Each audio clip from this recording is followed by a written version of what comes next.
هي ليه الحكومة مغلية سعر أنبوبة البوتاجاز على الناس؟ أنا مصطفى الغريب ودي فيديوهات السؤال الصح.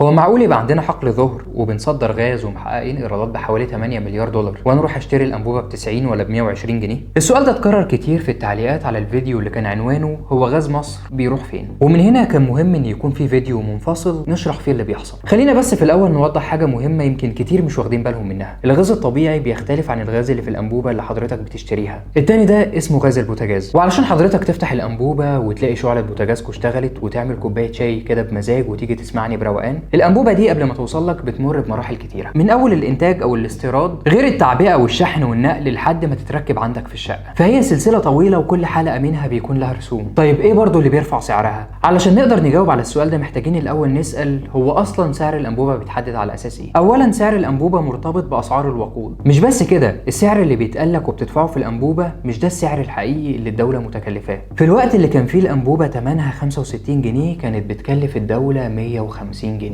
وبعد زياده اسعار الوقود اصبحت تكلفه اسطوانه الغاز على الدوله 200 جنيه، وبرغم كده كل اللي الدوله زودته على سعرها 10 جنيه بس، فبقى سعرها 75 جنيه. رئيس مجلس الوزراء الدكتور مصطفى مدبولي قال ان الدوله خصصت 18 مليار جنيه السنه اللي فاتت لدعم المنتجات البتروليه، لكن السنه دي هي خصصت 30 مليار جنيه، وجزء من الزياده الحاليه بيغطي جزء من تكلفه انبوبه البوتاجاز. وزير البترول والثروه المعدنيه قال قبل كده في تصريح ان مصر بتستورد تقريبا نص احتياجاتها من غاز البوتاجاز، وده لعدم كفايه الانتاج المحلي. واللي لازم تعرفه برضو انه لولا اكتشاف حقل ظهر واتفاقيات ومشروعات الغاز اللي اتكلمنا عنها في حلقه الغاز كان الوضع اختلف 180 درجه، وكنا كلنا هنشوف ازمه لا تتخيلوها واسعار خرافيه. طيب هي الدوله عملت ايه تاني غير الدعم ده لمساعده الناس او تقليل التكاليف عليهم؟ هقول لك. اهم حاجه كان مشروع توصيل الغاز الطبيعي للبيوت، واللي اعتقد ان معظم البيوت دلوقتي وصل لها غاز طبيعي، وحتى اللي لسه ما وصلوش في خلال فترات قليله جدا هيكون عنده غاز طبيعي، وخلال فتره قليله هنتخلص من فكره انابيب البوتاجاز. وعايزك هنا برضو تبص على الدول الأوروبية الكبيرة اللي بتعاني من نقص في الغاز بسبب الأزمة الأوكرانية الروسية، واللي بالمناسبة لو أنت قارنت السعر اللي بتاخد بيه الغاز أو حتى الأنبوبة بالسعر اللي هم بيدفعوه هتلاقيه لا يذكر. فإحنا هنا المنتج متوفر الحمد لله، وأسعاره مقارنة بدول تانية لا تذكر. وهنا السؤال الصح يبقى يا ترى لو ما كناش اكتشفنا حقل ظهر وعملنا مشروعات واتفاقيات الغاز دي، يا ترى وضعنا كان هيكون عامل إزاي؟ سلام.